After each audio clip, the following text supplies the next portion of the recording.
We filmed a nice video together with a beauty influencer a few days ago. Ling, Yeah, Uncle Roger gets a makeover. So we just went to a few clothing stores. We picked up some clothes. Then went to Ling's place, the beauty guru, and then she does makeup on me, and we try on the clothes. And it's a fun video. And Evelyn was there. You're in a good mood. I was in a good mood. Right? That was before all this shit went down. It was actually right before all this went down. It was really fun. We went and we so I was there to feed you lines and while you were filming with Ling, which was really fun. And we weren't allowed, because basically the premise of the video is that Uncle Roger gets a makeover. Yeah. And we're supposed to film in like these different stores on the high street, and we weren't allowed to. Yeah, well, we weren't allowed. Okay, here's the thing. The worse the brand is, the more anal, the more assy they get about filming. Yeah. You know, we went to Topshop, the worst, the cheapest British brand out there. And they're like, no, you can't film. You can film with the phone, but you can't film with a DSLR camera. You need approval for this.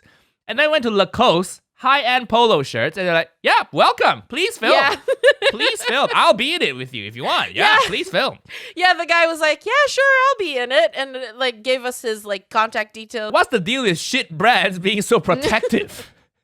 But I'm wondering if it's because like they have to deal with all the people who can't afford Lacoste, and those people are so much like worse to deal with, isn't it? Like the security was so on point because they probably have to deal with people shoplifting and stuff. So it was like the security was really on point, and like at one point we found a corner that was relatively empty, and so Mike and Nigel and then Ling, the beauty influencer, were in that corner trying to film, and I was a lookout. Yeah.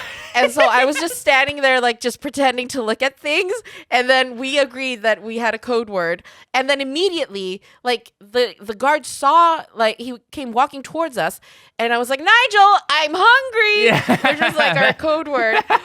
But then he still knew, like the guard still knew that we were filming and asked us to leave. But I think it's because he saw us on the cameras. So it didn't really work. But it was like this big operation just to film a YouTube video. Yeah, it's not a big operation. It's just 3 people. 4 Yeah. people, including you. Yeah. So we are a very, very small, lean startup. But yeah, Topshop, man. They're being Yeah. bitches. They're being bitches. And me and Mike were just like walking behind Nigel and Ling, like, and Mike had to keep his camera in like a tote bag. Yeah. And he was so protective of it. Like he was carrying it as if it was his baby. And I'm like, Mike, you look suspicious. You can't carry it like that. But I understand because he has like a really expensive camera. And he had to put it in just like a whatever tote bag. So, Yeah. But it went well. It went well. I think there was some few scenes in Lacoste that went really well because the shop assistant guy just played along. Yeah, he did. And I just started. I was as Uncle Roger, right? And I started haggling with him. Yeah, Because it's yeah. funny if you try to haggle at a high-end like department, high-end clothing store. I think that's something funny there.